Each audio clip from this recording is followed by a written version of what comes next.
ਅਗਲੀ ਗੱਲ ਇਹਨਾਂ ਦੀ ਕੋਈ ਕਰ ਲਈਏ, ਇਹਨਾਂ ਦੇ ਸੁਪਰੀਮੋ ਦੀ ਕਰ ਲਈਏ। ਕਹਿੰਦੇ ਵੈਗਨਰ ਵਾਲੇ ਜਿਹੜੇ ਕੇਜਰੀਵਾਲ ਨੇ, ਉਹਨਾਂ ਨੂੰ ਦਿੱਲੀ ਦੇ ਵਿੱਚ ਆਖਿਰ ਸਰਕਾਰੀ ਕੋਠੀ ਮਿਲ ਹੀ ਗਈ ਜੀ, ਜਿਹਦੇ ਲਈ ਉਹ ਜੱਦੋਜਹਿਦ ਕਰ ਰਹੇ ਸੀਗੇ।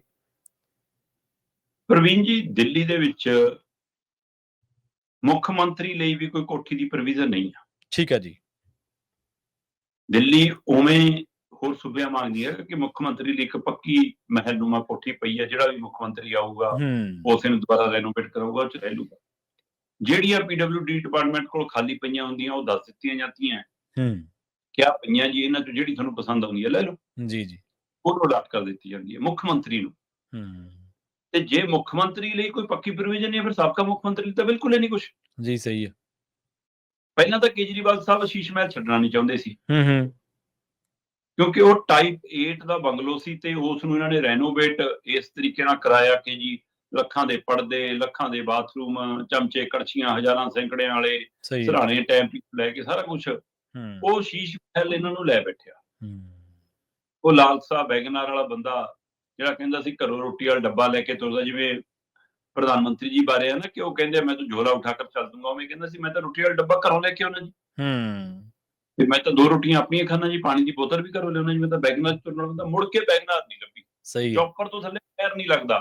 ਪੰਜਾਬ ਦੀਆਂ ਡਬਲ ਮੁੱਖ ਮੰਤਰੀ ਵਾਲੀਆਂ ਸਿਕਿਉਰਟੀਆਂ ਦਾ ਆਨੰਦ ਲੈਂਦੇ ਆ, ਮੁੱਖ ਮੰਤਰੀ ਪਿੱਛੇ ਕਿਤੇ ਤੁਰਿਆ ਫਿਰਦਾ ਹੁੰਦਾ ਗਵਾਚੀ ਨਾ ਮੰਗ, ਤੇ ਕੇਜਰੀਵਾਲ ਜੀ ਨੂੰ ਸਲੂਟ ਵੱਜ ਰਹੇ ਹੁੰਦੇ, ਅਫਸਰ ਰਿਪੋਰਟ ਇਹਨਾਂ ਨੂੰ ਕਰ ਰਹੇ ਹੁੰਦੇ ਆ। ਹੁਣ ਫੇਰ ਕੱਲ ਆ ਗਏ ਪੰਜਾਬ ਦੌਰੇ ਤੇ, ਸਹੀ ਆ, ਹੈ ਨਾ, 2 ਦਿਨ ਫੇਰ ਹੁਣ ਬਠਿੰਡਾ ਅੰਮ੍ਰਿਤਸਰ ਘੁੰਮਣਾ ਹੈ। ਇਸੇ ਲਈ ਕਾਲੀ ਚ ਆਪਣਾ ਬਠਿੰਡਾ ਤੇ ਜਲੰਧਰ ਘੁੰਮਣਾ, ਤੇ ਜਲੰਧਰ ਵਾਲਾ ਮਾਮਲਾ ਨਿਬੇੜਿਆ ਫਟਾਫਟ ਮਹਿੰਦਰ ਭਗਤ ਨੇ ਘਰੇ ਬੁਲਾ ਕੇ ਕਿ ਲੈ ਵੀ ਕੇਜਰੀਵਾਲ ਨੇ ਆਉਣਾ, ਕਿ ਉਹਦੇ ਮੂਹਰੇ ਕੋਈ ਪ੍ਰਦਰਸ਼ਨ ਨਾ ਹੋ ਜਾਵੇ, ਹੈ ਨਾ। ਹੁਣ ਤੁਸੀਂ ਤੁਰੇ ਧੂਰੇ ਫਿਰਦੇ ਹੋ, ਕੋਠੀ ਤੁਹਾਨੂੰ ਇੱਕ ਉਰੇ ਵੀ ਦੇਤੀ ਹੈ, ਤੇ ਉੱਥੇ ਵੀ ਤੁਸੀਂ ਆਪਣੇ ਹੀ ਰਾਜ ਸਭਾ ਮੈਂਬਰ ਜਿਹੜਾ ਲਵਲੀ ਵਾਲਾ ਉਹਦੀ ਕੋਠੀ ਤੇ ਕਬਜ਼ਾ ਕੀਤਾ ਹੋਇਆ, ਹਜੇ ਵੀ ਢਿੱਡ ਨਹੀਂ ਭਰਦਾ। ਸਰ ਮੈਂ ਤਾਂ ਦਿੱਲੀ 'ਚ ਸਰਕਾਰੀ ਕੋਠੀ ਲੈਣੀ ਹੈ ਜੀ। ਬਈ ਤੁਸੀਂ ਮੁੱਖ ਮੰਤਰੀ ਬਣਨ ਤੋਂ ਪਹਿਲਾਂ ਗਾਜ਼ੀਆਬਾਦ ਰਹਿੰਦੇ ਸੀ, ਜਾ ਕੇ ਰਹਿ ਲਓ, ਸੇਵਾ ਜਿਹਨੇ ਕਰਨੀ ਹੋਵੇ ਉਹਨੂੰ ਕੀ ਹੈ, ਘਰੇ ਹੀ ਰਹਿਣਾ। ਸਹੀ ਹੈ ਨਾ। ਪਰ ਨਹੀਂ, ਮੈਨੂੰ ਤਾਂ ਟਾਈਪ 8 ਦੀ ਉਹ ਕੋਠੀ ਚਾਹੀਦੀ ਹੈ। ਜਦੋਂ ਇਹ ਪਤਾ ਲੱਗ ਗਿਆ ਕਿ ਸਾਬਕਾ ਮੁੱਖ ਮੰਤਰੀਆਂ ਲਈ ਅਜਿਹੀ ਕੋਈ ਪ੍ਰੋਵੀਜ਼ਨ ਨਹੀਂ ਹੈ ਜੀ ਜੀ, ਇਹਨਾਂ ਨੇ ਆਪਣੇ ਵਕੀਲਾਂ ਰਾਹੀਂ ਕਾਗਜ਼ ਕੁਗਜ਼ੇ ਪਲਟਾਏ ਤੇ ਪਤਾ ਕੀਤਾ ਕਿ ਨਹੀਂ ਬਈ ਰਾਸ਼ਟਰੀ ਪ੍ਰਧਾਨ ਨੂੰ ਤਾਂ ਰਹਿਸ਼ ਮਿਲ ਜਾਂਦੀ ਹੈ। ਠੀਕ ਹੈ। ਫਿਰ ਇਹਨਾਂ ਨੇ ਹਾਈ ਕੋਰਟ ਦਾ ਬੂਹਾ ਖੜਕਾਇਆ ਕਿ ਜੀ ਰਾਸ਼ਟਰੀ ਪ੍ਰਧਾਨ ਦੇ ਨਾਤੇ ਮੈਨੂੰ ਸਰਕਾਰੀ ਰਹਿਸ਼ ਦਵਾਈ ਜਾਵੇ, ਤੇ ਗਾਹਾਂ BJP ਵੀ ਉਹੀ ਜੀ ਭਾਈ ਦੇ ਦਿਓ ਅਗਲੇ ਨੂੰ ਜਦੋਂ ਉਹਦਾ ਹੱਕ ਬਣਦਾ, ਹੈ ਨਾ, ਉਹ ਵੀ ਲਟਕਾਉਣ ਤੇ ਆ ਗਈ।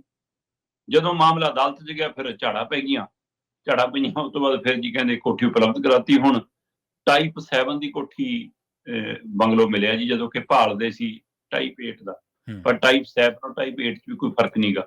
ਉਹ ਕਨਾਲ ਦੀ ਕੋਠੀ ਹੁੰਦੀ ਹੈ, ਇਹ ਮਤਲਬ ਥੋੜੀ ਉਦੋਂ ਘੱਟ ਹੁੰਦੀ ਆ, ਸਮਝ ਲਓ, ਹੈ ਨਾ। ਇਸ ਲਈ ਇਹ ਘੱਟੋ ਘੱਟ 12-15 ਮਰਲਿਆਂ ਤਾਂ ਹੁੰਦੀ ਹੋਇਆ, 400 ਗਜ ਦੀ ਹੁੰਦੀ ਹੈ, ਉਹ 500 ਗਜ ਦੀ ਹੁੰਦੀ ਹੈ। ਸੋ ਇਹ 'ਚ ਵੀ ਉਵੇਂ ਬੜਾ ਲੋਨ ਹੈ, ਨੌਕਰਾਂ ਚੱਕਰਾਂ ਲਈ ਕੁਆਟਰ ਨੇ, ਸਾਰਾ ਕੁਛ ਹੈ, ਤੇ ਹੁਣ ਉਹ ਮਿਲ ਗਿਆ। ਹੁਣ ਦੇਖਣ ਵਾਲੀ ਗੱਲ ਤਾਂ ਇਹ ਹੈ ਕਿ ਕੀ ਹੁਣ ਚੰਡੀਗੜ੍ਹ ਆਉਣੋਂ ਘਟੋਗੇ, ਹੁਣ ਉੱਥੇ ਰਹਿ ਲਿਓ ਭਾਈ ਟਿੱਕੇ। ਵੈਸੇ ਜੇ ਰਹਿਣੀ ਤਾਂ ਦਿੱਲੀ ਵਾਲੇ 'ਚ ਵੀ ਇਹਨਾਂ ਨੇ ਰਾਜ ਸਭਾ ਦੀਆਂ ਕੋਠੀਆਂ ਜਾ ਕੇ ਚੈੱਕ ਕੀਤੀਆਂ ਸੀ, ਆਪ ਇਹਨਾਂ ਦੀ ਧਰਮ ਪਤਨੀ ਨੇ, ਆਪਣੀ ਰਾਜ ਸਭਾ ਮੈਂਬਰਾਂ ਦੀ, ਤੇ ਉਹ ਲਵਲੀ ਵਾਲੇ ਦੀ ਪਸੰਦ ਆਈ ਸੀ, ਕਿਉਂਕਿ ਉਹਨੇ ਆਪਣੇ ਹਿਸਾਬ ਨਾਲ ਰੈਨੋਵੇਟ ਕਰਾਈ ਸੀ। ਉਹ ਵਿਚਾਰੇ ਨੂੰ ਹੋਇਆ ਤੇ ਉੱਥੇ ਉਹ ਕੋਈ ਹੋਟਲਾਂ 'ਚ ਰਹਿੰਦੇ ਨੇ, ਕੋਈ ਕਿਤੇ ਰਹਿੰਦੇ ਨੇ, ਹੁਣ ਪਤਾ ਨਹੀਂ, ਉਹਦੇ ਕਰਕੇ ਤਰਸ ਆ ਗਿਆ, ਹੈ ਨਾ। ਹਾਂ, ਉਹਦੇ ਹੀ ਲਵਲੀ ਵਾਲੇ 'ਚ ਮੁੱਖ ਮਹਿਮਾਨ ਬਣ ਕੇ ਜਾਣਾ ਹੋ ਸਕਦਾ। ਹੁਣ ਉੱਥੇ ਚਾਬੀ ਉਹਨੂੰ ਫੜਾ ਦੇਣ ਕੇ ਲੈ ਭਾਈ ਤੇਰਾ ਘਰ ਹੁਣ ਸਾਂਭ ਵਸਿਆ ਨੂੰ ਮਿਲ ਗਈ ਨਵੀਂ। ਇਹ ਉੱਥੇ ਰਹਿੰਦੇ ਨੇ, ਭੱਜੀ ਵਾਲੀ ਦੇ ਵਿੱਚ ਮਨੀਸ਼ ਸਿਸੋਦੀਆ ਨੇ ਕਬਜ਼ਾ ਕੀਤਾ ਹੋਇਆ, ਹੈ ਨਾ।